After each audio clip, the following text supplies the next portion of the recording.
Namaste, Namaskar. Bueno, pues comenzamos con las sesiones de Ayurveda del curso de formación de Kundalini, Caminando Juntos, de Fran y Nuria Martín. Bueno, para los que ya me conocéis, pues sabéis que soy Raúl. Para los que no, pues encantado. Y bueno, pues presentándome brevemente, soy el profesor de anatomía de la formación. Y bueno, me dedico en general al mundo de la osteopatía, al mundo de la biomecánica y soy profesor de yoga desde hace más de una década. Compagino mi pasión, que es la anatomía y la biomecánica, con su uso y aplicación a diferentes ramas y sobre todo aplicada a la dinámica de yoga asana. Y gracias a eso, pues bueno, me puedo desplazar viajando y formándome. De hecho, los últimos 4 años he estado en la India, bebiendo, tomando de allí, saboreando, digamos, todo ese conocimiento y esa sabiduría ancestral que tiene esa cultura milenaria. Bueno, pues hablemos de Ayurveda y seguro que muchos de vosotros lo conocéis o de vosotras también lo conocéis y que generalmente pues se tiene como una ligera idea o alguien ha decidido profundizar, pero como ya sabéis el Ayurveda es una ciencia, por así decirlo, y es un sistema médico el cual es atemporal y se basa en una filosofía Sankhya, que es la filosofía naturista. Bueno, ya habéis visto que tenéis en el apartado de los temarios el bloque 1, bloque 2 de primer año, igualmente bloque 1, bloque 2 de segundo año, en el cual vamos a ir profundizando poco a poco, sentando primero unas bases, que todo esto que se va a compartir, comentar y, bueno, en modo grabación, podéis acceder a ellas y consultar cualquier cosa, y si no, pues en clase cuando nos veamos durante los seminarios de fin de semana. Bueno, y dicho esto, para comenzar voy a compartir pantalla.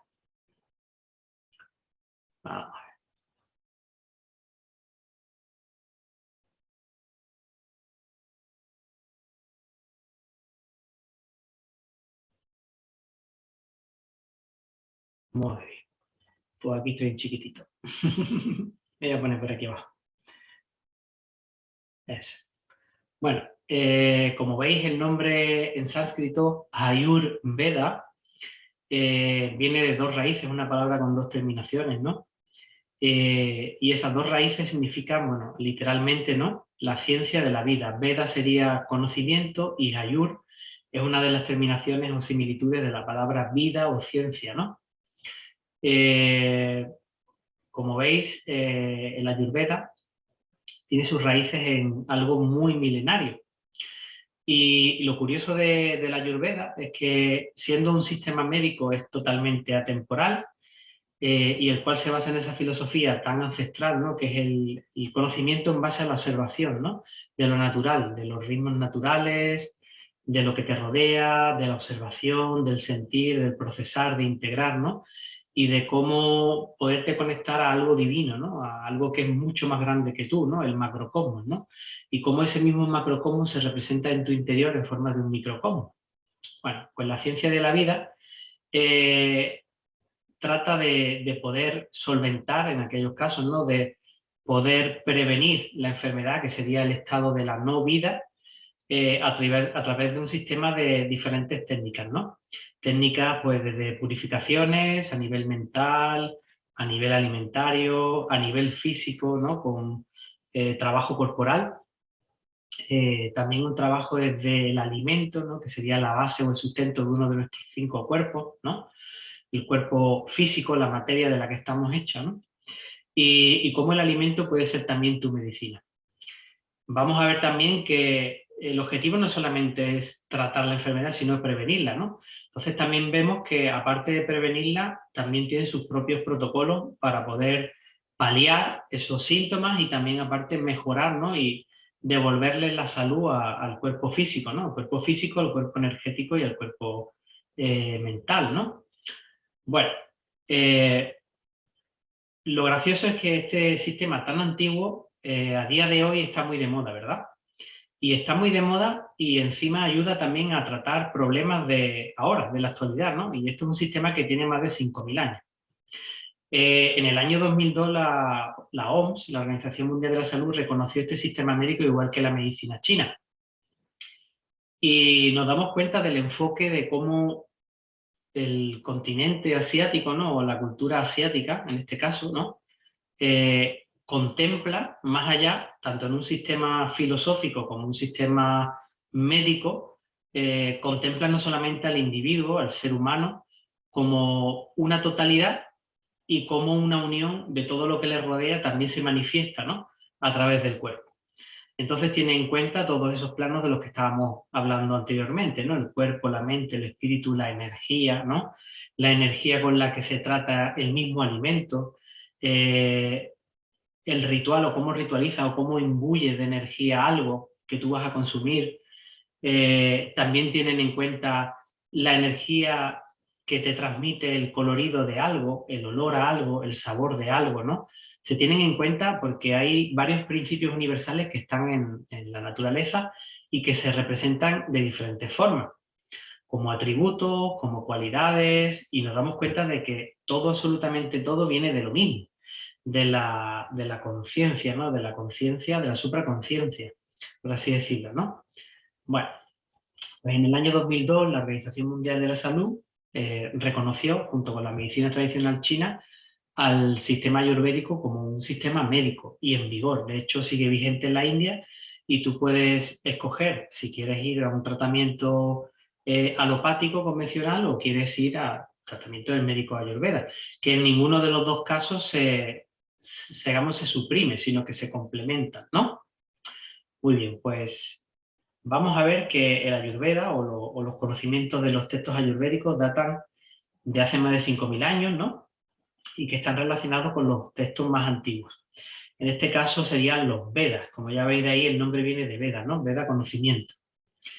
Y dentro de esa recopilación de textos tan antiguos, nos encontramos los 4 Vedas principales y de los cuales se empieza a tratar en el último, en el Atharva Veda, se comienza a tratar o a empezar a hablar del sistema médico. En este caso porque ya la corriente filosófica empieza a hacerse más moderna y empieza a variar un poco con lo más antiguo, ¿no? Ya sabéis que la India es un país en el que hay miles de religiones conviviendo, hay miles de dioses, hay cientos y cientos de devotos diferentes dependiendo de cuál sea su región. Ya sabéis que conviven, pues bueno, pues religiones musulmanas, religiones jainistas, y hay como diferentes corrientes filosóficas en la India que han ido progresando y han ido cambiando a medida que la India se ha ido modernizando y liberándose de las ataduras de, digamos, de la servidumbre y de todos esos países que han intentado invadirlo durante toda la historia, ¿no? Bueno, pues en este caso tenemos 4 Vedas principales. El primero sería el Rig Veda, y en el Rig Veda pues nos vamos a encontrar los que podéis indagar o queréis indagar en esto, porque esto es para echarle toda una vida, ¿no? Mirad, lo que vas a encontrar en los Rig Veda, con el Rig Veda, serían textos que citan, por ejemplo, formas rituales, formas de oraciones, mantras y sobre todo el tema espiritual, ¿no? El llevar al día a día una práctica, pero no como una persona de a pie de calle, sino como un devoto, el cual, claro, en ese concepto tú tendrías que irte a dedicarte solamente a ese aspecto de tu vida, ¿no? Que sería la oración, sería la devoción, ¿no? En este caso, ¿no? Y alejarte un poco de lo mundano. Entonces, bueno, pues en los textos más antiguos se habla de todo esto y en los más contemporáneos, a partir de la Atharva Veda, que ya ahí empezamos a ver parte de la Ayurveda, pues empieza a haber otros textos, ¿no? Con otra connotación, digamos, más devocional en el aspecto de los mantras, ¿no? Porque se empieza a ver ya la mitología. En los primeros textos no se ve tanta mitología. A partir del cuarto Veda empezamos a ver mucho más la filosofía y mitología que ahora conocemos, ¿no? Porque cambia, ¿no? La vertiente. Y podemos observar que la mitología hindú forma parte, digamos, de ese concepto devocional también de este país, el cual se soporta sobre la imagen, la visualización de alguna imagen de un dios o una diosa, el cual muestra un arquetipo. Y ese arquetipo nos viene a enseñarnos, ¿no? Un aspecto del ser humano. Entonces, claro, para ellos es mucho más fácil observar a un dios, o una diosa, o una figura en el cual se le impregna una cualidad divina, y de esa cualidad divina también difieren unos rasgos más mundanos, ¿no? O más humanos. Y en este caso, en el momento que un devoto pierde su fe en algo o necesita recuperar esos valores, pues le reza a un dios, ¿no? En este caso, o una diosa, ¿no? En este caso, pues bueno, pues ya sabéis, hay cientos y cientos de dioses y miles, ¿no? En la cultura hindú. Bueno, antes de empezar también a avanzar un poquito, ¿no? En lo que son las bases y principios de la Ayurveda, vemos aquí el mantra de invocación, que es que, bueno, los que ya me conocéis ya lo sabéis, ¿no? Para mí es digamos, una pasión, ¿no? El estudio de la pronunciación del sánscrito, el poder entender, ¿no? Estos textos, el poder recitar estos mantras para poder impregnarme, sobre todo, ¿no? Quedarme con esa huella, ¿no? De ese sonido, de esa vibración, porque ya sabéis que todo es vibración desde el origen de los tiempos, ¿no? Y bueno, siempre que comenzamos normalmente una clase de Ayurveda, pues invocamos, ¿no? A la energía, como veis, ¿no? A la energía de este dios, ¿no? Este dios que sería considerado como el padre de la Ayurveda, aunque bueno, hay varios textos diferentes en los que bueno, se le atribuye el conocimiento, la sucesión de este conocimiento que venía del macrocosmo, ¿no? De este universo creado por este dios, Brahma, que hablaremos un poquito más adelante de la Trinidad, de varias cosas así referentes, ¿no? Y vamos a invocar la energía del padre de la Ayurveda, que sería Lord Dhanvantari. Y como toda historia que se precie de la mitología hindú, ¿no? Bueno, pues ves que este Lord Dhanvantari tiene una aparición en un contexto en el cual, si podemos ver el mensaje un poco más allá de esa pequeña historia, os la he dejado detallada ahí para que le echéis un vistazo, ¿no? Lord Dhanvantari era reconocido como el padre de la Ayurveda y el médico de los dioses, con lo cual era un ser divino que estaba encarnando un avatar de uno de los dioses de la Trinidad. En este caso tenemos tres grandes dioses, ¿no? El dios de la creación, que es Brahma, el dios del sostén, del soporte, del equilibrio, que sería Vishnu, del cual Dhanvantari sería el avatar, ¿no? Correspondiente. Y por último, el dios de la disolución, de la transformación, que sería Shiva, ¿no? Que seguramente ese lo conocéis un poquito más. Bueno, pues era venerado tanto por dioses como por demonios porque era un personaje neutro. Realmente él hacía el bien, no importaba a quién, y lo que hacía era recuperar la vida, ¿no? Y lo recuperaba gracias a que tenía en su poder el néctar supremo de la inmortalidad, que como lo tenéis ahí descrito en el texto sería Amrita. Si podemos ver la imagen aquí arribita, no sé si podemos acercarlo de alguna forma, no, creo que era así. Vale. Si podemos acercarle el texto un poquito más, vamos a ver. Vamos a ver, ahí lo podemos ver arriba en pantalla. Este personaje que sale en un contexto muy curioso, ¿no? de la mitología, aparece en un momento en el que la belleza es descartada del mundo o decide abandonar el mundo, en este caso. No sé si conocéis a la diosa Lakshmi. La diosa Lakshmi es la que representa la belleza, ¿no? Pero no solamente la belleza física, ¿no? Sino la belleza que te toca, ¿no? La belleza que ves a tu alrededor, que eres capaz solo de contemplar cuando estás abierto a la gracia, ¿no? Abierto a la divinidad, conectarte con algo que es más grande que tú, ¿no? Bueno, pues en uno de esos momentos en los que la belleza desaparece del mundo por otra historia muy bonita, si queréis, la podremos comentar en clase. Bueno, pues resulta de que en uno de estos momentos clave de la historia de la mitología hay una gran batalla entre los devas, que son los dioses, ¿no? Y entre los asuras, que son demonios. Están tratando de trabajar en conjunto por un bien común, en este caso por la reaparición de la belleza, ¿no? Y por una tregua también entre el equilibrio entre el bien y el mal, la luz, la oscuridad, llamémoslo, ¿no? Esa contrariedad, esa dualidad que existe en el ser humano, ¿no? Y a este acontecimiento se le llama el batimiento del océano de leche. Y de hecho es una de las historias que más me gusta, porque bueno, ahí hay como una especie de alianza impuesta entre los mismos dioses y demonios, ¿no? Para conseguir el equilibrio a través del néctar supremo de la inmortalidad. También por la búsqueda de la belleza, porque la belleza desapareció en este caso de todos los planos, ¿no? Lakshmi, la diosa Lakshmi, decidió abandonar la tierra, el plano terrenal y el plano celestial para esconderse en este océano de leche y privar así, ¿no? Rechazándonos, ya que se vio envuelta en una historia, ¿no? Y decidió apartarse del mundo, ¿no? Porque no se sintió reconocida, se sintió despreciada y huyó. En este caso encontró refugio en el océano de leche. Y la metáfora de todo esto es que el océano de leche, digamos que es como la Vía Láctea, ¿no? Sería como el homónimo de, digamos, del camino del universo, ¿no? Esa expansión enorme de estrellas, de constelaciones, de galaxias. Bueno, en este caso, durante esa unión entre los demonios y los dioses, utilizan diferentes métodos para poder batir ese océano, porque para poder removerlo y sacar los tesoros que había en su interior, pues no era una cosa fácil ni para los dioses ni para los demonios, por lo cual que necesitan acoplar sus energías.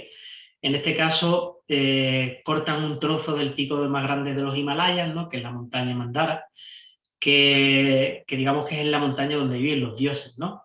Y ese pico en forma de peñón está sostenida por un otro avatar de Vishnu en forma de tortuga, que se llama tortuga cubera, y colocan como una especie de pivote justamente en la panza de la tortuga, y la colocan en el centro del océano de leche, y para tirar a modo de fricción, ¿no? A modo de batidora, por así decirlo, por el batimiento, ¿no?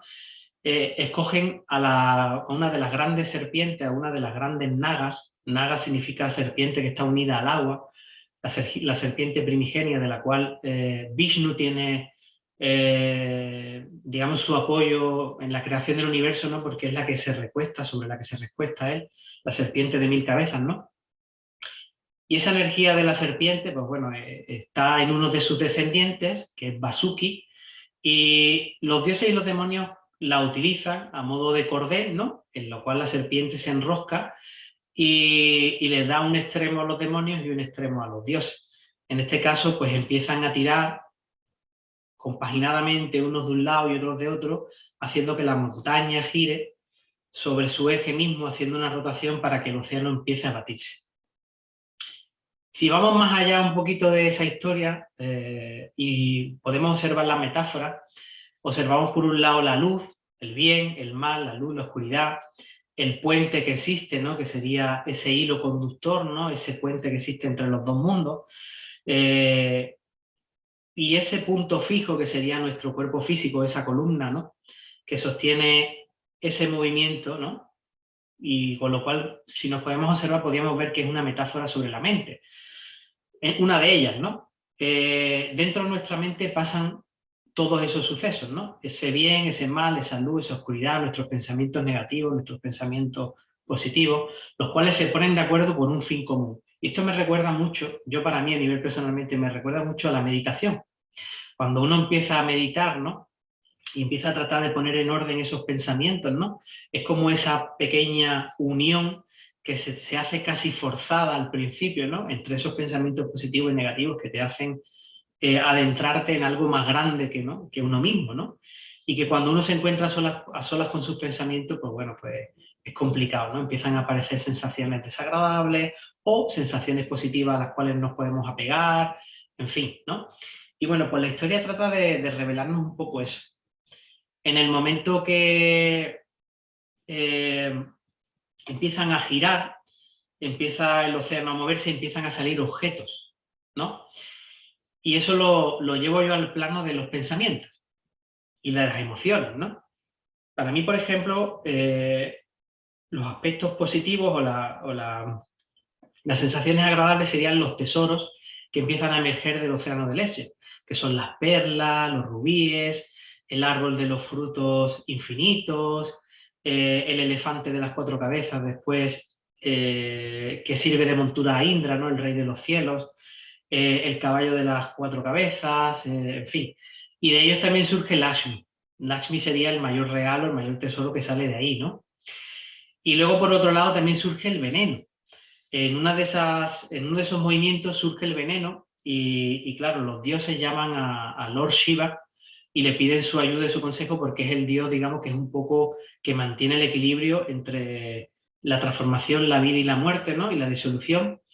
Y este hace un sacrificio, digamos, ¿no? Por así decirlo. Bebe el veneno que sale de ese océano de leche y lo mantiene en su garganta sin tragarlo. Entonces él hace un sacrificio de quedarse con el veneno en el cuello y formar parte de sí. De hecho, si os dais cuenta y veis alguna imagen de Shiva, podéis observar que el cuello de Shiva es de color morado oscuro, ¿no? Y de ahí es uno de sus 108 nombres más famosos, que es Nilkanta, el del cuello azulado, ¿no? Y él hace el sacrificio de tragarse ese veneno, ¿no? Para que no caiga a la tierra ni para que impregne, ¿no? Todo aquello, ¿no? Que están intentando luchar por mantener el equilibrio, ¿no? Y otro de esos regalos, pues bueno, aparece ahí Lord Dhanvantari, el papá de la Ayurveda, aparece por ahí con el néctar supremo de la vida, ¿no? Entonces, bueno, ahí hay otra pequeña batalla. En el momento que sale Lord Dhanvantari empieza a haber también una agitación. Los demonios se quieren hacer con el pote, ¿no? Con el bote del néctar supremo y ahí entran en un conflicto de nuevo y aparece Vishnu. Vishnu el que mantiene el control de, digamos, la parte del equilibrio entre los dioses y los demonios, ¿no? Y entre los humanos. Y pone tregua de por medio, engañando a los demonios y prometiéndoles que les va a dar un poquito de ese néctar. Y bueno, y de ahí viene otra historia que va a surgir quizás más adelante, ¿vale? En ese forcejeo caen 4 gotitas de ese néctar hacia la Tierra y casualmente, qué curioso, cae a la India, ¿no? Y es muy gracioso porque se cuenta esta historia mucho en las ciudades sagradas, ¿no? Y sobre todo es que en India hay como 4 ciudades bien sagradas, ¿no? Son las cuales se hace un peregrinaje cada 12 años y se celebra un festival que es el Kumbh Mela. Kumbha significa cántaro, de ahí lo del néctar, el cántaro que porta Dhanvantari, y se reúnen todos los cientos de religiosos y miles, cientos y miles de religiosos que bueno, a lo mejor lo habéis visto en fotografía o si habéis estado en la India podéis recordarlo, estos señores que van vestidos de naranja o que van desnudos, algunos llevan rastras, otros están pintados con ceniza y bueno, pues digamos los más cruditos, los que están en la zona de Varanasi o Benarés, que era la primera ciudad india, por así decirlo, la primera fortificación india, ahí donde generalmente se tira a los difuntos al Ganges, se entrega su cuerpo al Ganges después de la cremación o directamente el cuerpo, ¿no? Y estos religiosos, estos sadhus, eh, están en contacto y guardan el portal entre la vida y la muerte, ¿no? Entre los dos reinos, ¿no? Y estos sadhus, pues bueno, pues llegan a las familias y les permiten incluso hasta para que crucen al más allá, comer trozos de carne de los muertos. Bueno, esto es otra de las de los actos culturales, ¿no? que están en la India profunda arraigados, ¿no? Y creencias místicas religiosas. Y bueno, pues si has estado allí en Varanasi o en Benares, pues puedes observar, ¿no? Que todavía se mantiene, ¿no? Esa estructura tan antigua, esas fortificaciones, esas casas, ¿no? Esa intensidad, ¿no? A la hora de ofrecer un ritual a la Madre Ángel, ¿no? Puedes observar que ahí se ve una de las partes más crudas de la India, ¿no? De las más antiguas, ¿no? Por así decirlo, ¿no? Y que todavía mantiene después de miles de años, ¿no? Sostiene esas creencias, ¿no? Y esa forma de sentir y de vibrar, ¿no? Con lo que es la fe, ¿vale? Bueno, pues este festival se celebra cada 12 años en estas 4 ciudades sagradas que fueron tocadas por el néctar de la inmortalidad. Y bueno, se reúnen todos esos místicos, todos esos religiosos, ¿no? Durante esos 12 años se va cambiando de ciudad y se celebra, ¿no? Cada 12 años una en cada ciudad. Bueno, ahí tenéis los textos de los que hablaba anteriormente, ¿no? Y bueno, pues para que veáis, ¿no? Tenemos el Rig Veda, el Samveda, el Yajur Veda y el Atharva Veda, que sería el que da origen o el que da acceso a que empecemos a encontrar los textos sobre la Ayurveda, que luego se van a recopilar. En el Ayurveda clásico nos vamos a encontrar que hay dos ramas principales, ¿no? Dos escuelas. Una que sería la de Charaka Samhita, que tiene el tratado de uno de los primeros estudiosos, el doctor Charaka, ¿no? Y este fue el primero en presentar el concepto, por ejemplo, de la digestión, el metabolismo, el sistema inmunológico, ¿no? Y de acuerdo a esos sistemas, los diferentes, tanto el hormonal, el nervioso, el reproductor, ¿no? Nos dice que el cuerpo funciona porque tiene tres humores o tres doshas o tres arquetipos o biotipos, ¿no? Que son llamados Vata, Pitta y Kapha, que seguramente os suenan. Yo he puesto ahí aire, Pitta fuego, que sería la bilis, y Kapha linfa, que sería agua. Bueno, ya veréis ahora de qué está constituido cada dosha o cada biotipo, ¿no? Y nos dicen que, bueno, pues los doshas tienen una interacción con todo lo que consumimos, por ejemplo, que viene del exterior, y todo lo que se mueve en el interior. Y que cada tejido va nutriendo el siguiente, y va nutriendo el siguiente, y va nutriendo el siguiente. Con lo cual, claro, si nos encontramos una falta o un déficit de equilibrio entre lo que consumimos y lo que hay en nuestro interior, pues aparece la enfermedad, ¿no? ¿Sí? Bueno.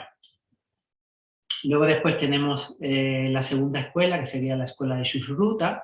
Samhita o Samhita significa tratado, ¿vale? O textos, ¿no?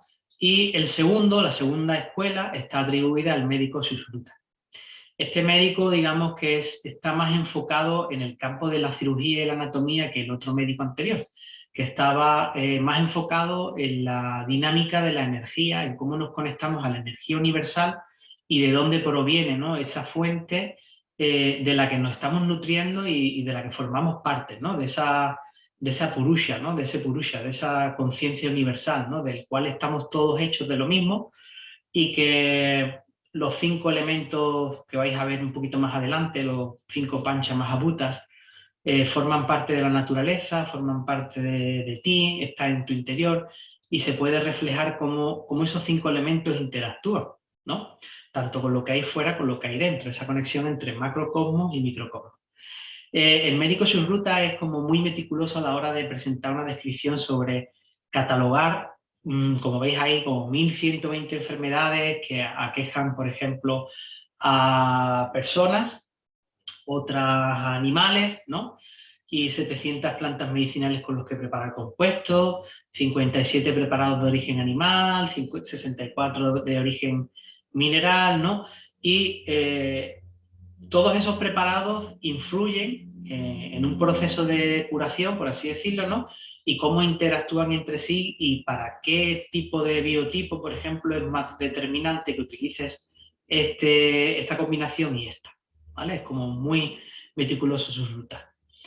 En este caso, nos podemos encontrar también un texto muy importante también, que es el Ashtanga Hridaya Samhita, que el autor sería Mahabharata, que sería de origen budista, un escritor, del cual, pues mira, se tiene información, pero no muy detallada sobre su nacimiento, obra, ¿no? Pero bueno, es un texto muy antiguo que hace referencia y nos da más, ¿no?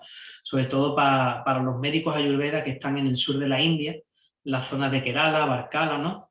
Y este tratado, ¿no? Del autor Bhagavatta introduce como nuevas técnicas de depuración, las cuales se basan, ¿no? Por ejemplo, en sudoraciones y en mezclas de aceites para poder realizar lo que llamamos los panchakarmas, que lo veremos un poquito más adelante, y las detoxificaciones, tanto de cuerpo, mente, espíritu, a nivel físico, a nivel psicológico y a nivel energético. Y como veis, ahí están las dos escuelas importantes representadas, ¿no? Como estáis viendo ahí. La escuela Bharatva, que bueno, es la que transmite el conocimiento directamente de los dioses y de las esferas espirituales a este primer médico, ¿no? Como decíamos, ¿no? Charaka. Y luego después tenemos la escuela de Dhanvantari, que es considerado el dios de la Ayurveda, avatar de Vishnu, ¿no? Y el cual nos acerca al segundo médico, a Sushruta.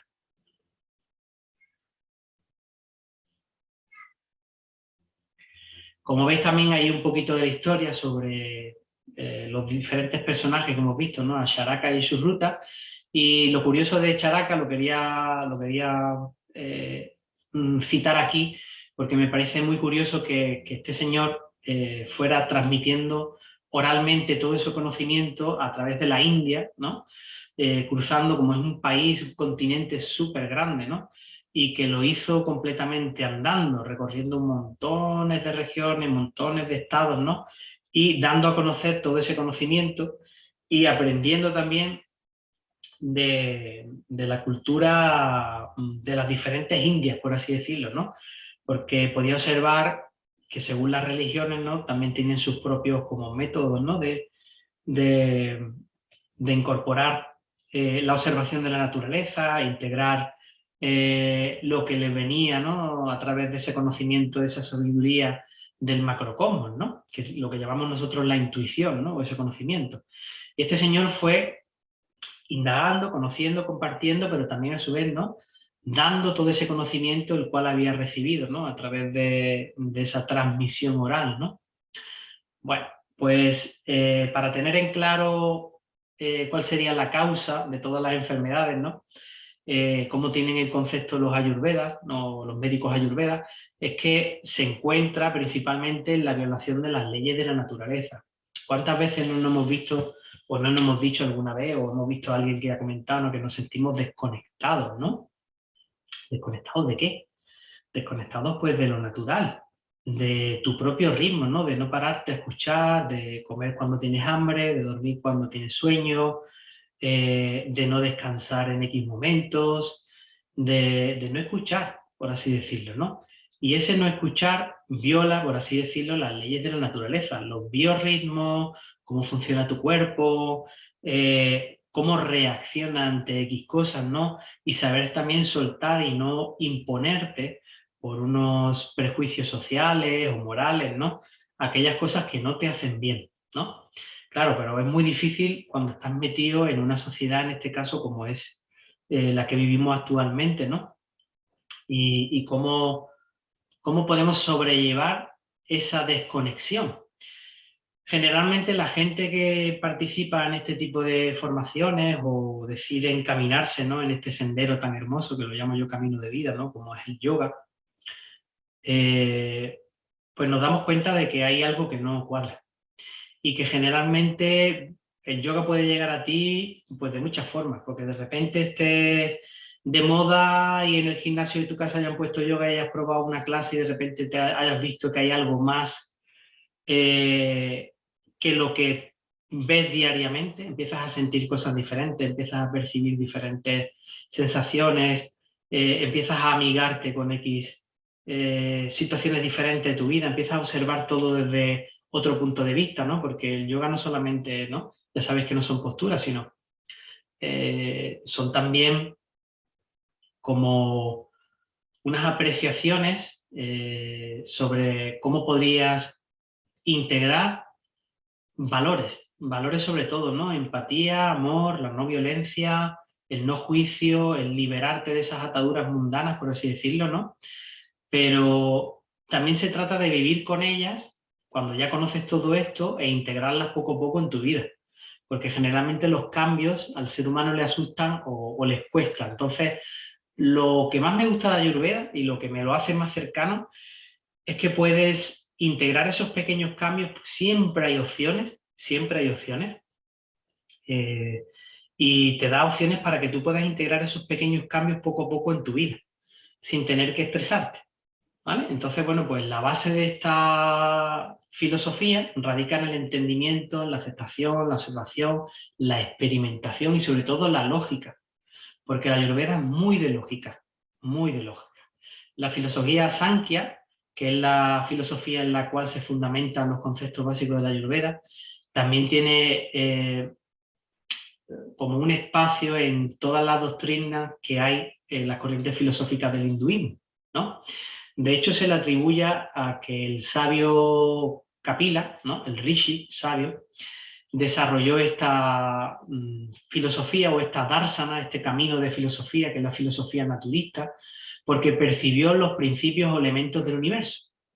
Y a través de esa percepción, de ese entendimiento, de cómo los elementos que constituyen el universo también estaban en nuestro interior e interactuaban, pues hizo una exposición con esta filosofía para que la persona pudiera evolucionar a nivel de conciencia y a nivel físico, a nivel material, ¿vale? A través de esos cambios. Sobre todo para la autoexploración, el entendimiento, el conocimiento y la aceptación, ¿no? Bueno, como hablaba anteriormente de aquello que formamos parte, esa purusha, ¿no? O el purusha o la purusha, en este caso la conciencia o el conciencia universal, ¿no? Porque sería algo grande que no puede estar, digamos, catalogado como masculino y femenino, puesto que forma de las dos partes, ¿no? Es lo mismo, la dualidad, ¿no? Esas realidades forman parte de esa conciencia y Sankhya se argumenta en esa conciencia suprema, ¿no? Que sería Purusha y Prakriti, conciencia y materia. También podemos ver que Purusha y Prakriti podría ser lo masculino y lo femenino. Aunque sí, si lo dividimos en dos, encontramos de repente pues, la dualidad de la que el ser humano está imbuido, ¿no? Y lo que es Purusha sería el ser consciente, que está libre de todas las cualidades materiales y sería la conciencia divina, y el Prakriti sería la materia o cuerpo físico, ¿no? Que sería toda la energía opuesta a lo que acabamos de ver. Purusha sería la conciencia pura y pasiva, ¿no? Digamos, lo femenino, ¿no? Y Prakriti sería la energía opuesta, que sería lo activo, lo que toma decisiones, la energía creadora, lo divina, ¿no? Y la energía que te anima diariamente en forma de ego. El ego del que tanto se habla, ¿no? Del que tanto se te suele decir, no hay que erradicar el ego, hay que liberarse del ego, hay que dejar al ego a un lado. Bueno, yo, verdad, no estoy, a nivel personal no estoy muy de acuerdo con todo eso, puesto que el ego positivo, ahamkar, ¿no? El ego positivo te ayuda a muchas cosas, ¿no? A tomar decisiones, como decía Ente, ¿no? Una energía que te hace moverte, que te hace cuestionar, ¿no? Y bueno, hay una parte del ego que te lleva a experiencias quizás un poco más desagradables, pero que tampoco son negativas. Negativo se considera algo que afecta realmente a tu vida, ¿no? Cuando afecta a tu vida y te la quita, pues sí que podríamos decir que sería negativo para tu estado vital. Pero ya sabemos bueno, pues son experiencias, ¿no? Y que las experiencias, pues no hay un lado positivo y negativo. Bueno, pues esto hace que de la Ayurveda el objetivo que tenga es prevenir y mantener la salud, ¿no? Dependiendo de la constitución que tenga cada persona. De esas tres energías, de Purusha, Prakriti y del ego, podemos diseccionar, ¿no? O podemos sacar las tres cualidades elementales, ¿no? Que son las gunas, las cuales nos vamos a ver un poquito más adelante, que le dan forma a lo que llamamos al biotipo, ¿no? O los doshas.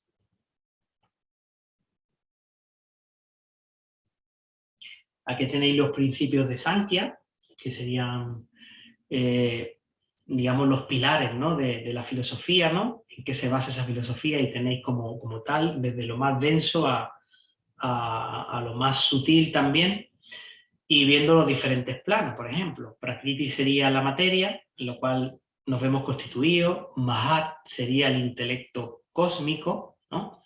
Ahamkar sería el ego, que también nos constituye, sería una energía que constituye la formación de esos biotipos, de los doshas, ¿no? Los panchas mahabhutas, que serían los 5 grandes elementos: el éter, el aire, el fuego, el agua y la tierra. Después estarían los pilares de los Jnana Indriyas, que serían los 5 órganos del conocimiento, a través de los cuales recibimos la información del Prakriti, de la materia, ¿no? El oído, la piel, los ojos, la lengua, la nariz.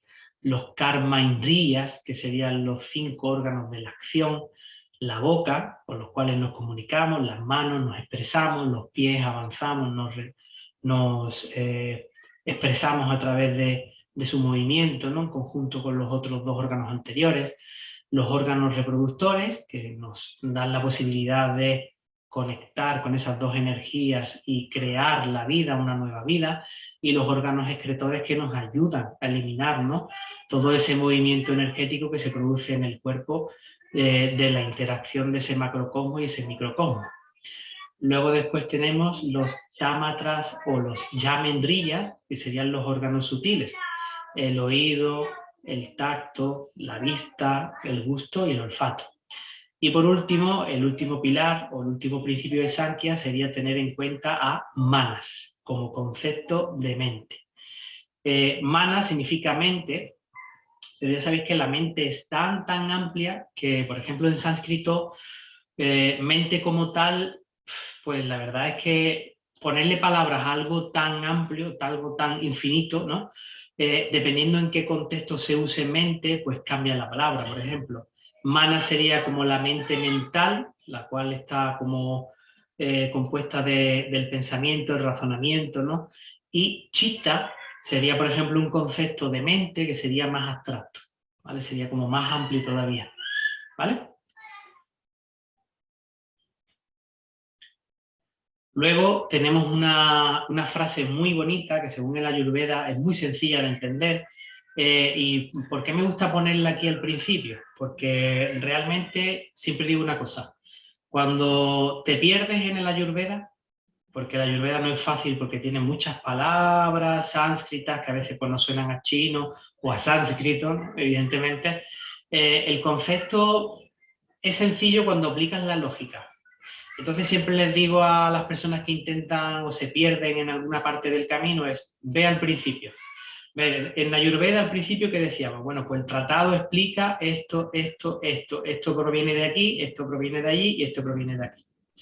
En el momento que empiezas a verte que eso se empieza a abrir y empiezas a abarcar conceptos mucho más amplios, puedes perderte. Pero siempre que te pierdas, vuelve al principio, ¿vale? Entonces, esta frase representa mucho ese principio.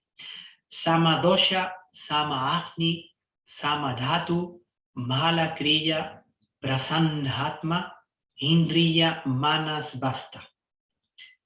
Bueno, esto quiere decir, si tus doshas, tu fuego digestivo, tus tejidos, tus impurezas, tu alma y tu mente, ¿no?, están en equilibrio, pues no aparece la enfermedad. En el momento de que esas cosas, lo que hemos visto en los primeros, los conceptos anteriores, el dosha, el fuego digestivo, los tejidos, las impurezas, el plano mental está afectado, tu mente también, pues aparece, ¿no? Aparece toda enfermedad, ¿no? Entonces uno está en perfecta salud cuando sus tres doshas encienden su aparato digestivo, lo complementan, cuando todos sus tejidos y componentes del cuerpo y todas sus funciones excretorias y fisiológicas están en perfecto estado, con una mente en calma y ordenada, pues tu cuerpo es feliz, ¿no? Habla de que todos tus funciones vitales, todos tus tejidos y todos tus sentidos, incluso tu espíritu, está contento o está agradablemente dispuesto a que la salud esté florecida, ¿no?, que no haya problemas de salud. Y bueno, esto evidentemente, esto es una cosa que es un concepto de que ya que lo podíamos saber, ¿no? El estado natural del cuerpo, incluso el estado naturalmente es la calma, estar bien, ¿no? Y es tener buena salud. En el caso de que nos vemos bombardeados diarios, pues ya lo sabéis, ¿no?, por alérgenos, virus, bacterias, situaciones estresantes, conflictos, situaciones, ¿no? El cuerpo siempre va a intentar hacer todo lo posible por mantenerse bien. Pero ¿qué pasa? Cuando lo saturamos en exceso de muchas cosas, porque esta sociedad, digamos que está expuesta o peca de exceso, ¿no? Porque ya en el tercer mundo, pues bueno, como se suele decir, ¿no?, en la parte más desfavorecida ya no es todo el mundo, porque antes se sufrían hambrunas, sobre todo en Occidente, ¿no? Pero ahora ya no se sufre hambruna, ahora ya se sufre enfermedades y todo tipo de excesos. Y lo que tenemos que hacer es quitarle a esa sociedad lo que no le hace falta, ¿no? En este caso, pues hay muchas cosas que ya sabéis, ¿no? Sobre todo tema alimentario, sobre todo tema informativo, sobre todo tema de radiaciones de aparatos tecnológicos, de muchas cosas, ¿no? Y una dieta equilibrada o unas situaciones de estrés que podamos manejarlas, pues nos van a llevar a poder gestionar un poco mejor la salud, ¿no? Porque el cuerpo siempre va a tratar de estar bien. En el caso de que haya saturación, pues aparece la enfermedad, evidentemente. Para que veáis cómo tienen un concepto de enfermedad en Ayurveda, se explica que hay como 6 etapas en las cuales el desequilibrio empieza a tomar parte de tu cuerpo, empieza a abordarlo hasta que se asienta y aparecen ya los síntomas, y cuando ya los síntomas han aparecido y son visibles es porque la enfermedad está ya avanzada, por así decirlo, ¿no? En la Ayurveda, al testar, evaluar, diagnosticar a través de diferentes técnicas, se puede observar en qué etapa está la enfermedad y cómo poder revertir ese proceso en caso de que podamos revertirlo, mejorarlo rápidamente o lentamente, dependiendo de tus capacidades fisiológicas y físicas en las que te encuentres en ese momento. Tenemos 6 etapas que se conocen, por ejemplo, como acumulación, lo que hablaba del exceso, ¿no? Luego, después de la acumulación, aparece un agravamiento e intensificación. Empiezas a producir que diferentes sistemas empiecen a funcionar con déficit. Ya, por ejemplo, tu digestión va más lenta, el metabolismo va más lento, tu linfa no elimina lo que tiene que eliminar, la sangre se llena de toxinas, en fin, ¿no? Luego, después, hay una difusión y un desbordamiento, con lo cual empiezan a aparecer unos síntomas en tu sistema. Luego, cuando aparecen esos síntomas, ya hay una ubicación en concreto en donde se puede encontrar la enfermedad, se puede evaluar dónde está. Y luego, por último, entre la quinta y la sexta, la quinta sería una manifestación, que es lo que conocemos como el síntoma ya agravado, y la diversificación y aparición de la enfermedad sería cuando ya encontramos a la persona bastante enferma, ¿no? Y ya ha mermado sus capacidades de posibilidades de recuperación fácilmente, ¿no? Bueno, pues el ser humano como parte, como producto de esa conciencia cósmica, ¿no?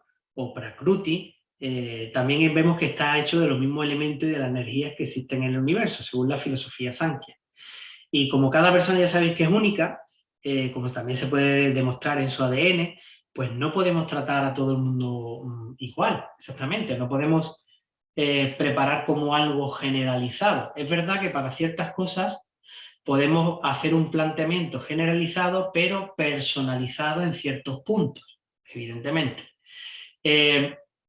Vemos que para poder diversificar y recomendar un tratamiento adecuado a esa persona o a esa persona que está sufriendo, por así decirlo, esa enfermedad o está quejándose de esa enfermedad, Ayurveda tiene 3 principios de constitución física, mental y energética, como lo que estábamos viendo de Purusha, Prakriti y Ahankara, ¿no? El ego, ¿no? Ellos lo llaman doshas, ¿no? Que seguramente os suena, ¿no? El dosha. Y tenemos que sus nombres son Vata, Pitta y Kapha. Y normalmente la Ayurveda siempre busca la causa del problema para poder erradicarlo, eliminarlo, lo trata de forma individual y siempre se va a tener una visión holística en este caso. Pero ya hemos dicho que el objetivo realmente es prevenir, no sería como paliar y curar, aunque sí que tiene remedios y técnicas para poder hacer eso, ¿no? Bueno, pues, ¿qué sostiene Ayurveda en este caso? Para encontrar un bienestar de forma integral, cuerpo, mente, espíritu, ¿no? Modificar unos hábitos en la dieta, y lo que me gusta, lo guay que tiene Ayurveda es que te da muchas opciones. Aunque parezca que no, que la gente se cree que toda la cocina ayurvédica es hindú, y no. Vamos a ver que no tiene nada que ver en el módulo de alimentación, porque ni toda la cocina india es Ayurveda, ni todo lo Ayurveda es indio, ¿vale? Es una cosa que me gusta mucho recalcarla, ¿no? Bueno, pues Ayurveda lo que me gusta mucho es que modifica la dieta y lo modifica con pequeños hábitos que pueden ser posibles y te explica, ¿no? Te hacen muchas preguntas para que tú puedas introducir esos cambios en tu vida. Oye, pues yo esto no puedo hacerlo. Bueno, pero tienes esta opción. Ah, sí, pues esto sí lo puedo integrar día a día, poquito a poco.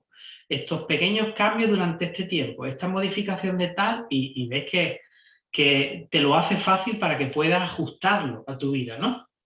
En este caso, que sería lo segundo, ajustar esos cambios a tu estilo de vida, a tu actividad diaria, ¿no? También te trata con suplementos de hierbas, ¿no? Con decocciones, preparaciones, combinados, ¿no?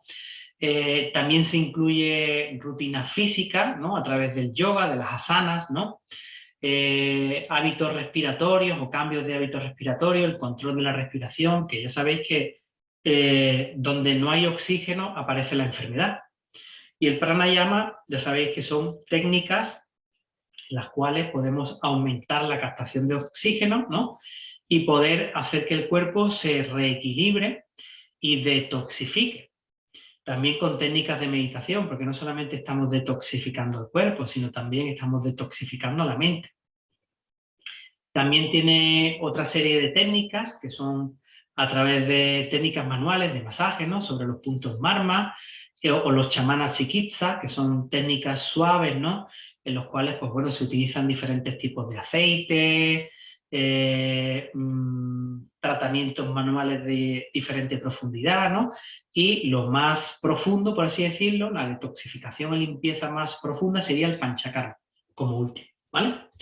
Entonces, bueno, pues aquí he puesto cómo organiza la Ayurveda el concepto y la teoría del tratamiento de la enfermedad, para así decirlo, ¿no?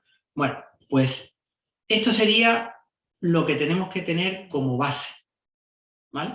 Esto sería lo básico, ¿no? Entender que vamos a hablar de esas tres energías, ¿no? Pero que tenemos que darnos cuenta de que formamos parte de un todo, como hemos dicho, y que ese todo está compuesto de lo que vamos a ver ahora. ¿Sí? Vale. Para poder comprender Ayurveda tenemos que tener en cuenta los tres componentes sutiles, que serían las tres gunas, los tres atributos, como decía anteriormente, ¿no? Sattvas, Rajas y Tamas. Esos tres atributos sutiles energéticos existen en todo. Vamos a hablar de ello un poquito más adelante. Los 5 elementos también, que son los 5 elementos de los cuales está formado el universo, tanto el macrocosmos como nuestro microcosmos, que serían el éter, el aire, el fuego, el agua y la tierra. Los 3 biotipos o los 3 humores vitales, ¿no? Que serían la tridosha, vata, pitta y kapha. Otras 3 energías sutiles que son vitales, están dentro de nuestro organismo o fuera, en este caso, como el prana. Prana, tejas y ollas, que nos dan como el significado de prana, la vitalidad, que es la energía, tejas, que sería la claridad, ¿no? Lo que nos aporta estabilidad en ese caso, y ollas, la cualidad de resistencia, que sería cómo nuestro cuerpo se va adaptando a esos cambios y cómo sostiene esa energía, cómo cuida, cómo abraza, ¿no?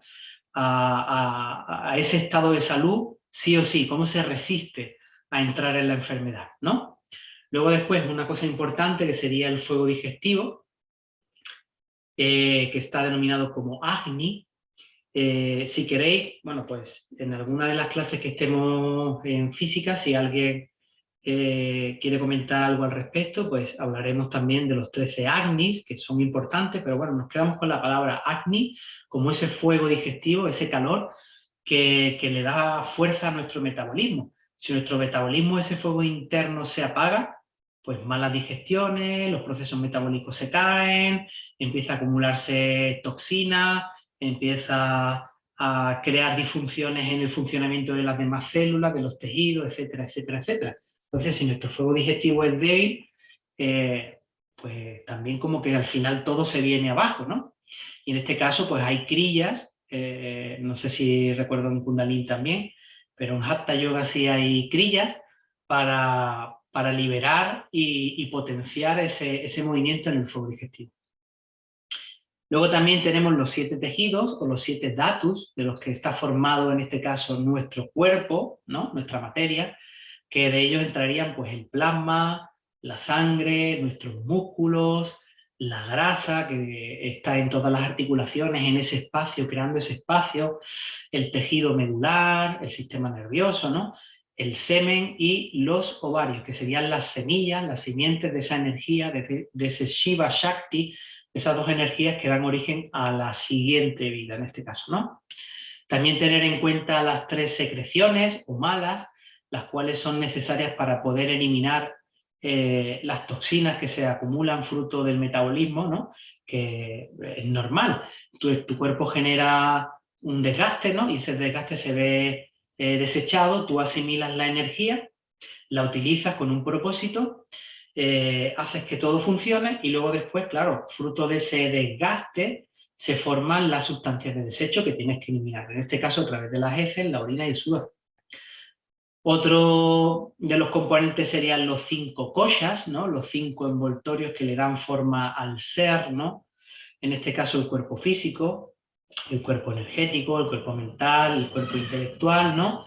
Y el cuerpo de la dicha suprema, la Ananda, ¿no? Que sería la felicidad, esa conexión entre lo divino y tú, ¿no? En este caso, ¿no? Como cuando te conectas ahí, estás en ese estado de conexión, ¿no? Que parece que todo está alineado, no se sufre, tampoco se alegra uno en exceso, sino que permanece en un estado de calma, ¿no? Y conectado completamente con esa conciencia universal, ¿no? Luego después también tenemos los 7 centros vitales, que son los chakras, que seguramente ya habéis hablado de ellos y seguramente los conocéis, aunque los repasaré en algún momento, y los 107 puntos vitales por los cuales se comunica la energía. En este caso se tienen en cuenta los 107 puntos vitales en Marma, en masaje, aunque se reconocen que hay más puntos, ya que esos puntos Marma son uniones de los canales energéticos que discurren por el cuerpo, por los nadis. Y ya sabemos que los nadis tenemos los 3 principales canales, ¿no? Ida y Pingala, ¿no? Ida izquierda, ¿no? Pingala derecha, ¿no? Canal masculino, canal femenino, o Surya y Chandra, ¿no? Que serían Sol y Luna, y Shushumna, que sería el central, ¿no? Por el que discurre esa energía, ¿no? Esa Kundalini hacia arriba, ¿no? Y la unión de esos 3 canales da origen a la conexión, ¿no? Kundalini. Bueno, sabéis que están los 3 principales, pero hay como alrededor de unos 72.000 descritos en los antiguos textos. Imaginaros 72.000 nadis que están en tu interior y que se esparcen hacia el exterior, pues los 107 puntos vitales recogen uniones de nadis, ¿no? Y donde discurre la energía de forma integrativa en todos los sistemas del cuerpo. Por eso se trabajan esos 107 puntos vitales en masaje. Bueno, vamos a hablar un poquito de lo que son las 3 gunas. Vamos viendo poco a poco todo lo que hablábamos anteriormente. Ya hemos visto esa conciencia universal, ¿no? Ese purusha, ese prakriti que sería la materia y ese ahankar que nos dan forma, ¿no? Y vamos a ver que de ahí nacen también los 3 atributos o principios energéticos que son la base de la existencia y evolución del espíritu de la materia, o sea, del cuerpo físico del ser humano. Y que es necesario pues, mantener un equilibrio también en estos 3 principios para poder tratar cualquier proceso de enfermedad, ¿no? Entonces vamos a ver que las 3 gunas son 3 energías esenciales para crear cualquier sustancia en el universo o cualquier forma de actuación, de sinergia entre un proceso y otro, tanto entre la vida, la muerte, la resurrección, etcétera, ¿no? Esas 3 energías son vitales para que todo se produzca. Bueno, pues tenemos a la primera, que sería sattva. Sattva, bueno, sattvas es lo que generalmente siempre en el mundo del yoga, ¿no? En este mundo, no es un mundo aparte, pero bueno, es un mundo que está ahí, ¿no? Siempre se escucha o se comunica mucho siempre el estar en un estado sáttvico, ¿no? Un estado sáttvico sería un estado de pureza, ¿no? De conectar, de despertar, ¿no? Y está asociada a uno de los dioses de la Trimurti, que sería el dios Brahma, el creador, ¿no? Y este cuerpo espiritual o esta energía de equilibrio con el universo hace falta, claro que hace falta, pero también tenemos un cuerpo físico. Entonces yo, por ejemplo, a nivel personal no estoy muy de acuerdo con ir buscando siempre lo sádvico. ¿Por qué? Porque no puedo estar en un estado permanente de pureza, de despertar, porque tengo un cuerpo físico que necesita nutrirse de experiencias. Entonces, pues yo necesito aprender pues, de mis enfados, de mi luz, de mi oscuridad, de mis experiencias, y necesito vivir en ese caso, ¿no? Entonces, pues bueno, está bien buscar sattva, pero por ejemplo, para poder comunicarme o poder expresarme o poder hacer que las cosas se mueven, necesito la siguiente energía, que necesito rayas, ¿vale? La energía de la acción, el movimiento dinámico que le daría forma a mi cuerpo energético. Sería como el yo, ¿no? Esa presencia de tú, ¿no? Y de tú, tu espacio, tu ser, tu energía y cómo la enfocas, ¿no? Y esta está asociada al segundo Dios, ¿no? En este caso a Vishnu, el que mantiene el equilibrio entre lo divino, ¿no? Y lo terrenal, ¿verdad? Bueno, pues es necesario rayas. También vamos a hablar de cuando se desequilibran estas tres energías, que no es lo mismo. O sea, no podemos estar todo el día sádicos, pero tampoco podemos estar todo el día tamásico o rayásico, porque nuestro cuerpo sufre un desgaste, ¿no? Y por último, la tercera energía sería tamas. Tamas sería pues la energía de la inercia, de la quietud, lo que nos hace falta para poder estar recuperándonos después de un movimiento energético. Esto que asoma por aquí, el rabo, es mi gata. Tengo dos gatas, es que no lo estáis viendo a través de la cámara, pero tengo mis dos gatas aquí que no me dejan en paz cada vez que me pongo a charlar por vía Zoom. Bueno, ahí tenemos la cola de pompón que aparece por ahí. Bueno, estas tres energías o estas tres cualidades del universo también se pueden aplicar a objetos animados, no solamente al ser humano. Yo pongo este ejemplo porque la gente me pregunta, ¿no? Y me dice, bueno, pero sattva y raya y tama, estos son energías que están ahí, ¿no? Pero ¿cómo se aplican a los objetos inanimados? Tenemos claro cómo se aplican a los seres humanos, ¿no? Pero ¿cómo se aplican a los objetos inanimados, ¿no? Pues ahí lo vemos, ¿no? Por ejemplo, una piedra puede adoptar las tres energías en este caso. Cuando una piedra está al atardecer en un día de invierno, ¿no? O un atardecer o una noche, la piedra pasa a estar en un estado de inercia, de quietud, ¿no? Aunque sea una piedra, pero por la energía de su calor, ¿no? Esa energía que está imbuyendo a la piedra es de frío, pesadez, no es agradable, ¿no? Pero, pero es una energía que está ahí, ¿no? Por ejemplo, esa piedra, a medida que va amaneciendo, empieza a darle calorcito el día, ¿no? Esa piedra alcanza una temperatura, por ejemplo, agradable. Y ya tú te sientas en la piedra y sientes ese calorcito que no quema y dices, wow. Y ahí te conectas, ¿no? Te conectas con la piedra, te conectas con la temperatura del sitio, incluso puedes meditar sobre ella, ¿no? Porque estás cómodo, estás confortable, ¿no? Ese sería el equilibrio. Sería, por ejemplo, sattvas. Y a medida que avanza el tramo horario, imagínate que son las 12 del mediodía, la 1 en un caluroso agosto, esa piedra está ardiendo. Entonces esa piedra está ardiendo y ese calor tan extremo representaría, por ejemplo, a rayas. Y ahí no te pones, ¿no? Ahí no te sientas en la piedra porque te quemas, ¿no? Pues lo mismo pasa cuando se desequilibran esas tres energías. Cuando rayas se va por las nubes, te quema, te destroza, te disloca, y cuando tamas se va por las... se altera, ¿no? O se pone en exceso, tamas, pues te deja quieto, te deja machacado, te deja inerte, ¿no? Por así decirlo, ¿no? Bueno,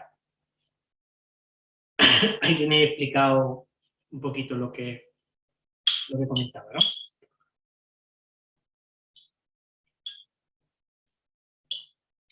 Bueno, pues cuando se ha sucedido toda esta presencia del cambio de esas energías, ¿no? Y podemos ver que hemos pasado de la inercia al movimiento y al exceso de movimiento y vuelta a la inercia, ¿no? Vemos cómo se ha generado un ciclo completo, ¿no? Y ahí podemos ver como las tres gunas, cuando llega la disolución de todo, ¿no? Ahí se equilibran, ¿no? Y desaparecen las gunas, ¿no? Y aparece pues Maya, lo que llamamos como el velo ilusorio. El velo ilusorio es como lo que realmente, o sea, la realidad tiene una forma, ¿no? Y lo que nosotros interpretamos como realidad es otra, porque según estos conceptos, la realidad no cambiaría de forma. Lo que no es real cambia de forma, por así decirlo. ¿Cómo puedo decir ese ejemplo? Pues que lo que es real no cambia porque es la esencia, siempre es lo mismo. El universo es la esencia y nosotros somos parte de esa esencia. Un ejemplo muy sencillo, si yo cojo un anillo de oro, yo el anillo de oro lo puedo fundir. Y con ese oro pues puedo hacer un pendiente. Lo que antes era un anillo puede hacer un pendiente, una gargantilla, un colgante, lo que sea. pero lo que no cambia es el oro, ¿no? Lo que sería la esencia de eso, ¿no? Pues eso pasa, ¿no? Cuando se completa un ciclo. La piedra tiene su esencia y va cambiando y va dejando que esas energías se vayan manifestando. Pero en el momento que todo desaparece, que ya se ha completado ese ciclo, ya Maya aparece para dejarnos claro y nos muestra que ha habido un cambio. Y podemos observar que cuando Maya aparece, has visto que todo cambió y de repente la piedra está ahí. Observas que la piedra está hecha de su propia esencia, en ese caso, ¿no? Simplemente una pequeña explicación sobre el concepto de cómo las energías se manifiestan y cómo a través de nosotros podemos ver cómo se manifiestan esas energías y cómo podemos darnos cuenta de que cuando se manifiestan esas energías también se provocan cambios en nuestro comportamiento, en nuestra evolución a nivel mental, a nivel espiritual. Pero es ahí cuando tenemos que darnos cuenta, porque cuando todo se completa, vemos que Maya aparece para darte cuenta de que tú eres lo mismo que la otra persona y la otra persona es lo mismo que la otra persona y que todos formamos parte de algo más grande que nosotros mismos y tenemos que darnos cuenta de eso, ¿no? Entonces, bueno, es guay poder observar. Otro de los grandes principios de todo esto sería los Panchamahabhutas, tener en cuenta. Y en Ayurveda se tienen en cuenta porque estos elementos le dan forma a los grandes biotipos que hemos visto anteriormente, ¿no? Que serían los doshas, ¿no? Muy bien. Pancha en sánscrito significa 5 y Maha significa grande. Como cuando hablamos de una divinidad, de un dios, de una diosa, y queremos nombrarla, Maha se utiliza como el término superior. Por ejemplo, yo puedo denominar a Lakshmi, ¿no? La diosa de la abundancia, de la creación, de muchas cosas, ¿no? Pero cuando hablo de Lakshmi como Maha Lakshmi, sería como Lakshmi la suprema, la forma más elevada de Lakshmi, ¿no? Pues bueno, los Panchamahabhutas serían la forma más elevada de los grandes elementos que componen o que dan forma al universo, a nuestra naturaleza y a todo lo que nos rodea, ¿vale? Entonces son 5 elementos fundamentales que están presentes en nuestro organismo, incluso en los organismos que no están vivos también, ¿no? Vale, pues tenemos los 5 elementos que son éter, ¿no? Que el nombre de éter en sánscrito sería Akash o Akasha, ¿no? Y que el éter está presente en nuestro organismo, aunque no lo veamos. El éter es sutil, es poroso, es el espacio, es donde todo está contenido. Fijaros que es muy gracioso, pero en nuestro cuerpo se representa entre el espacio intersticial que hay entre célula y célula, porque todas las células de nuestro cuerpo no están pegadas. Es verdad que las células se reúnen para formar, por ejemplo, un órgano, un músculo, un ligamento, un tendón, para darle densidad, ¿no? Pero cuando el elemento está formado, aún así, en el interior de ese elemento, en el interior de la célula, las células están separadas, no están pegadas. Y ese espacio intersticial, donde discurre ese fluido vital, es lo que es lo que nos representa como el éter, ¿vale? Y ese éter lo podemos ver que es necesario para todo. Fijaros, y si lo llevamos a un plano diferente, todo en esta vida necesita un espacio para ser contenido. Si no existe espacio, no hay posibilidad de que la vida se dé. Por ejemplo, si no hay espacio entre tú y tu trabajo, o tú y tu pareja, o tú y tus seres que se relacionan contigo, si no hay espacio y estás todo el día, no surgen las cosas, surgen cosas, pero no da oportunidad a que surjan otras cosas, ¿no? Si no entran los ciclos de repetición de pensamiento, de conflictos, etcétera, ¿no? Entonces, tiene que haber oxígeno, tiene que haber aire, tiene que haber espacio para que se puedan dar las situaciones, se puedan dar las cosas, incluso, por ejemplo, cuando estamos en un conflicto, a veces es necesario espacio entre esas dos personas para que surja un espacio de reflexión, que sería el Akash, donde todo se contiene, ¿no? Por ejemplo. Pues nada, en ese elemento, el éter es el más sutil no tiene límites y como límite podría ser la consciencia. El sentido por el cual está relacionado en la Ayurveda al éter sería el oído, por donde entra toda la vibración primordial. El medio de conexión con el universo, con el exterior, sería la piel. Ya sabéis que la piel es el órgano más grande y la piel está dividida por espacios y es lo que da espacio a cada una de nuestras células, ¿vale? Entonces vemos que metafóricamente el éter se da de esa forma, ¿no? Luego también podemos darle al éter la percepción de aprender a escuchar el silencio, ¿no? A la espera, a poder escuchar el pensamiento, ¿no? Y aceptar que nada está equivocado, ¿no? De que lo que hablaba anteriormente, nada es bueno ni nada es malo, sino son experiencias y desde ahí, desde ese silencio, no disolvemos al ego completamente, pero disolvemos la parte que nos hace daño, nos hace mal, ¿no? La que influye en esa parte vital, lo que conocemos como ego negativo, ¿no? ¿Sí? Vale, el siguiente elemento sería el aire. El nombre en sánscrito para aire sería vayu. El vayu está formado por el movimiento del éter, que en el origen de todo el éter es disperso, es ligero y es claro, pero cuando empieza a friccionarse el éter, hace que aparezca el aire, el siguiente elemento. A través de esa fricción, de ese calor, aparece el movimiento que produce el aire. Y el sentido del aire sería el tacto y el sistema nervioso que está debajo de la piel. En el caso del aire está representado en la respiración, e incluso también en todos los movimientos que están gobernados, por ejemplo, por el principio del aire. El movimiento mecánico, el parpadeo de los ojos, los impulsos del sistema nervioso, los pensamientos, las ideas, los impulsos, ¿no? Y bueno, pues necesitamos siempre tener una motivación que corresponda al funcionamiento de Vayu para que esté equilibrado. Porque, por ejemplo, un aire desequilibrado hace que tengas pensamientos de más, movimientos en exceso, desgaste energético, sensibilidad, ¿no? Irritabilidad, angustia, te causa también incluso inseguridad, ¿no? Porque tanto movimiento hace que te salgas de tu sitio, ¿no? Y, por ejemplo, en el caso del yoga asana, el pranayama está muy indicado para mantener en equilibrio el aire del cuerpo. ¿Qué pasa contigo? Llegan a estar aquí. Venga. Bueno, otro elemento que sería vital sería fuego. El fuego en sánscrito podría estar denominado no solamente por Agni, ¿no? Sino la palabra que corresponde a ese calor, a ese movimiento del aire junto con el éter, que se friccionan más rápido, forman el calor, sería tejas o tellas, ¿no? En sánscrito.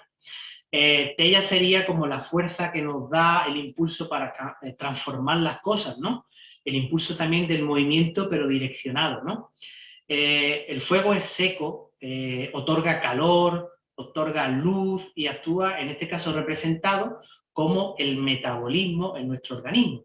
El sentido, en este caso, del fuego, el sentido que está relacionado, sería la vista, ¿no? Y el órgano sensorial, ¿no? Los ojos, ¿no? Y que a través de esa visión, ¿no? Vamos a transformar el contenido de nuestro pensamiento, de nuestra percepción, ¿no? Y podemos ver el alma de una persona por la luz del brillo de sus ojos. En el momento que le falta ese brillo en los ojos, podemos ver que ese fuego está apagado, ¿no? Y en Ayurveda se tiene en cuenta eso, ¿no? Cuando se analiza, se evalúa, se diagnostica, se observa el brillo también, esa luz que desprende la persona, ¿vale? Para ver cómo está su estado de salud, cómo está su fuego, cómo está su vida, ¿no? Luego otro de los grandes elementos sería el agua, que en sánscrito se llama yalas, y que surge como fruto de la acción que tiene el éter sobre el aire, ¿no? Pero disolviendo, ¿no? Evaporando ese calor que se ha transformado, ¿no? De ese fuego, ¿no? Se solidifica y se convierte en agua, ¿no? En este caso, el agua es fría, suele ser húmeda, es blanda, ¿no? Y en nuestro cuerpo representa todos los líquidos. En este caso, el fluido del agua que está en nuestro interior, el líquido sinovial, la linfa, ¿no? Y el sentido asociado, el órgano sensorial sería la lengua y el sentido sería el gusto.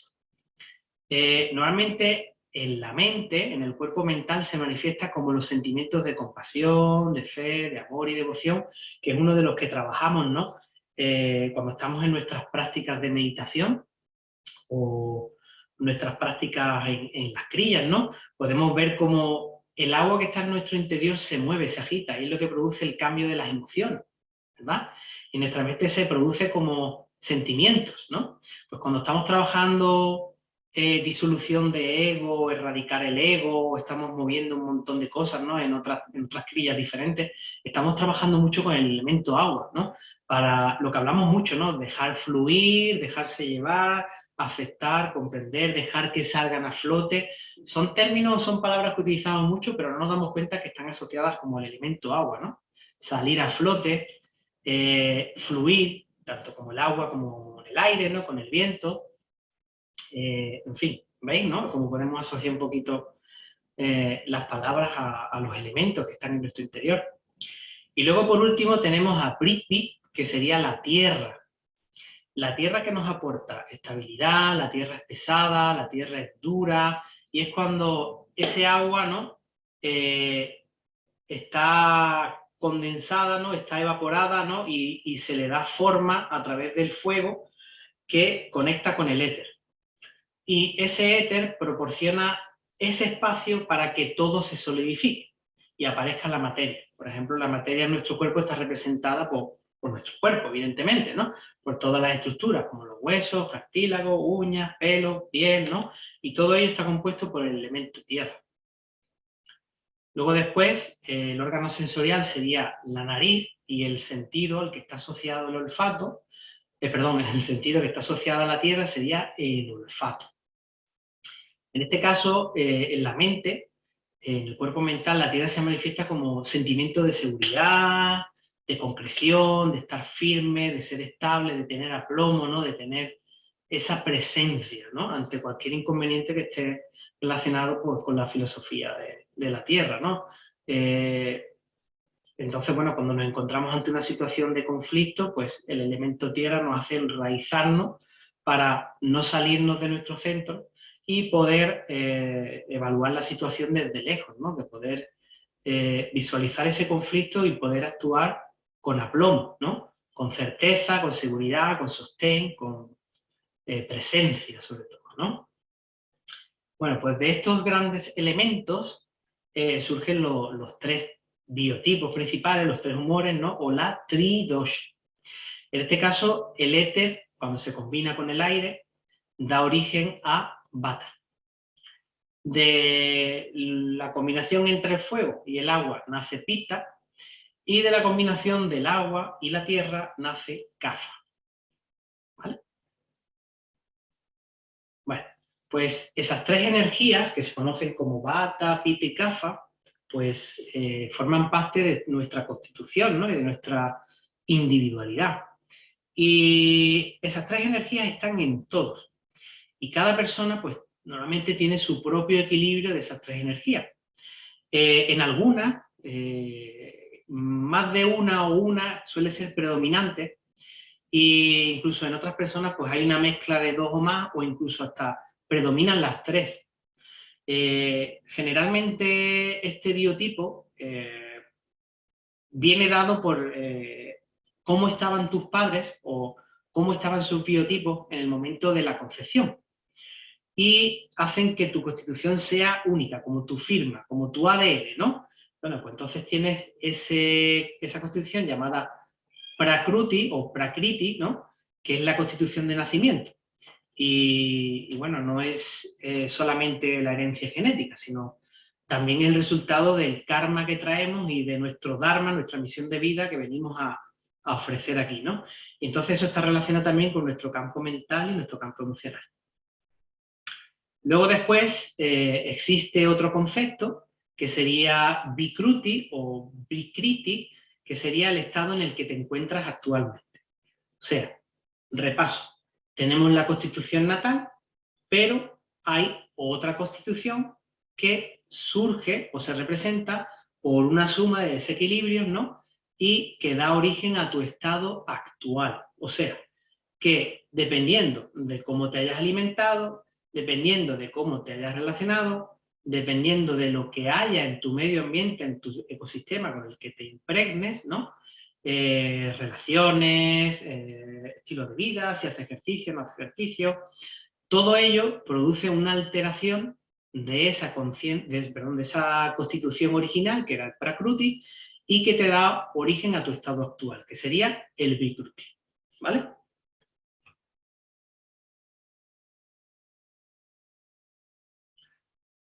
Cuanto más, ese es un concepto que tiene la Ayurveda, cuanto más lejos está la Vikruti de la Prakruti, pues más problemas de salud tiene una persona. Y más tiempo le cuesta volver a encontrar el estado de salud óptimo, ¿no? Por eso siempre es importante buscar cómo se encuentra tu estado, tu metabolismo y poder reequilibrarlo. Cómo poder equilibrar el sistema nervioso, cómo poder equilibrar tu estado emocional, tu estado anímico, energético, ¿no? Y todo eso se hace, pues, fijándote, observando, ¿no? Lo que decíamos al principio, los pilares, ¿no? De todo este conocimiento, la autoobservación, la escucha, el cambio, ¿no? Y cómo te sientes para poder encontrarte bien, porque de lo que se trata es de sentirse bien, ¿no? Y cuando todo se siente bien, pues probablemente tus doshas estén equilibrados, tu fuego digestivo esté aumentado, tus tejidos y tus secreciones vayan de la mano, tus tejidos se encuentren no inflamados, con espacio suficiente para que todo suceda, tus desechos sean eliminados, en fin, y que te encuentres bien, ¿no? Entonces, bueno, de lo que se trata es de encontrar el equilibrio del sistema. Entonces, Ayurveda lo que hace es evaluar el estado de tus doshas y devolverle su funcionalidad al sistema con pequeños cambios. Esos pequeños cambios, como hemos visto, pues vienen de la mano de alimentación, de prácticas de curación, de movimientos, ¿no? Y sobre todo, ¿no? de esa autoescucha, ¿no? Esa indagación, esa intención por crecer, ¿no? Esa intención por avanzar hacia encontrar el estado óptimo de salud. ¿Vale? Si lo tenemos claro, vamos a ver de qué están hechos los biotipos, ¿no? Y cómo se relacionan con nuestro cuerpo. Recuerda, todo esto que estamos viendo es algo básico. De aquí se puede profundizar muchísimo, muchísimo, muchísimo. Simplemente ofrezco esto humildemente, desde mi visión más sencilla, para que podáis entender lo básico de Ayurveda y luego después empezar a indagar, a explorar, a experimentar y a probar y a conocer nuevas vías, ¿no? Hacia ese crecimiento. Bueno, pues vamos a empezar con Vata. Vata significa viento y como el viento nos enseña que el viento es una energía sutil, ¿no? Una energía sutil que está en el ambiente y que produce movimiento. Está relacionada, ya sabéis, con el éter, ¿no? Aire y éter sumado que producen el movimiento biológico. En este caso, como ya decía anteriormente, la respiración, el parpadeo, las pulsaciones del corazón, el metabolismo, cómo se mueve, no el metabolismo como funcionalidad, sino el movimiento de las células, su expansión y su contracción, porque todas las células se expanden y se contraen, ya sea con la respiración o sea con el metabolismo digestivo o con un proceso de detoxificación o de cambio, ¿no? La sede de Vata en el cuerpo lo podemos encontrar en la zona del colon, ahí donde se aloja esa energía Vata, ¿vale? Zona de colon, de muslos, la zona de la articulación de la cadera, también en los oídos, ¿no? En los huesos, en forma de las articulaciones, el espacio que representa el movimiento articular entre los cartílagos, las membranas sinoviales, en fin, todo lo que representa el movimiento intraarticular. Pero la sede principal es el colon. Se relaciona con el catabolismo del cuerpo, ¿no? Con esa parte del metabolismo que se relaciona con el catabolismo, con esa asimilación y eliminación, ¿no? La expresión de Vata se encuentra más elevada en la edad madura, porque también tienen como su manifestación de energía según tu edad, porque como hemos visto, si nos movemos por ritmos naturales, y hay 5 elementos, ¿no? Éter, aire, fuego, agua y tierra, también nos movemos con el ciclo natural de las estaciones, ¿no? También hay estaciones en las que esas energías están más presentes y se manifiestan de diferentes formas. En este caso, pues, Pita en verano, ¿verdad?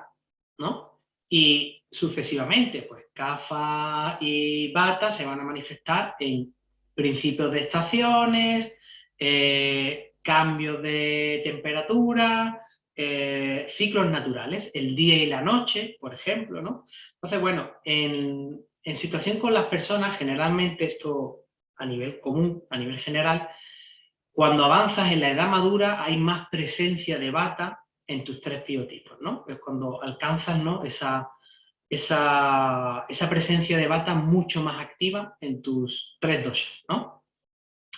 Y las características de una persona con un Vata dominante, por ejemplo, o una expresión más clara de Vata, nos demuestra o nos dice, ¿no?, que las personas Vata, por no etiquetarlas, pero sí, bueno, aquí se clasifican, ¿no?, para poder entender un poco más estos conceptos tan sutiles, ¿no? Las personas Vata suelen ser muy delgadas y no tienen una estatura media, o son muy altas o son bajitas, pero muy delgadas. Luego después tenemos que el color, ¿no?, del pelo suele ser oscuro, la piel suele ser seca y fría, tienen los ojos pequeñitos, son hundidos y presencia de ojeras, los labios suelen ser pequeños, secos, la nariz de tipo aguileña, ¿no? Son personas muy activas, también muy inteligentes, y como cual, yéndonos hacia el camino del movimiento, pues son personas creativas, que tienen mucho movimiento, son inquietas. Generalmente tienen un sueño y un apetito cambiante, como todo, va cambiando muy rápido. Lo que es hace 5 minutos es de una forma y dentro de 10 es otra, ¿no? Cuando van al baño tienen deposiciones, ¿no? Su eliminación suele ser alternada, o van muchas veces al baño, a veces de tipo diarrea si están muy alterados, o son personas que también están muy estreñidas. Acordaros que el colon era la base de Vata.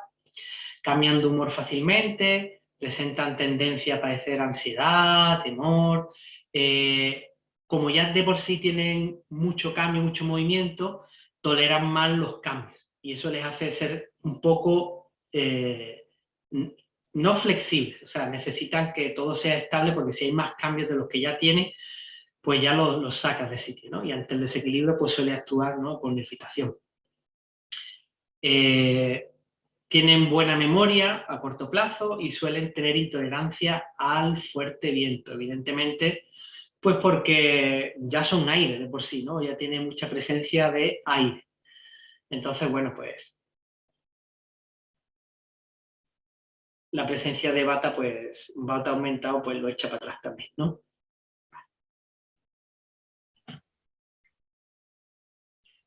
Bueno, y de momento lo vamos a dejar aquí, con la primera parte de la primera sesión. Y bueno, voy a mandar también un vídeo en el cual se recita el mantra de inicio de Ayurveda y el cual en la segunda sesión explicaremos con más detalle para que os vaya sonando a la hora de escucharlo, la tonalidad, la pronunciación de la cual vamos a hacer revisión la primera parte de la segunda sesión. Y bueno, pues encantado de poder compartir con vosotros, con vosotras, y así que os dejo hasta aquí y ya nos vemos en la siguiente, ¿de acuerdo? Namaste, Hari Om, Satnam.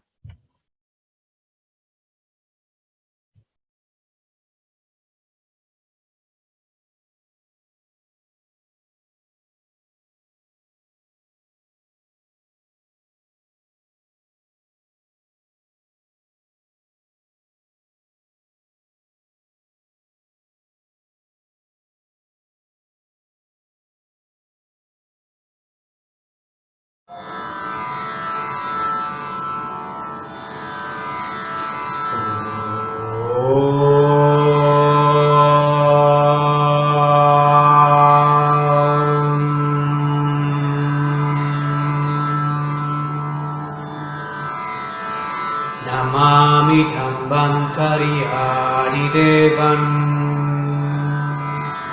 Sura Surir Vandita Parapadman लोकेशरारु भयं मृत्युनाशम् दातारमीशं द्विविधोषरिणम् नमामि धन्वन्तर्यादिदेवम् सुरासुरीर्वन्दितपारपद्मन् लोकेशरारु भयं मृत्युनाशम् दातारमीशं द्विविधोषरिणम्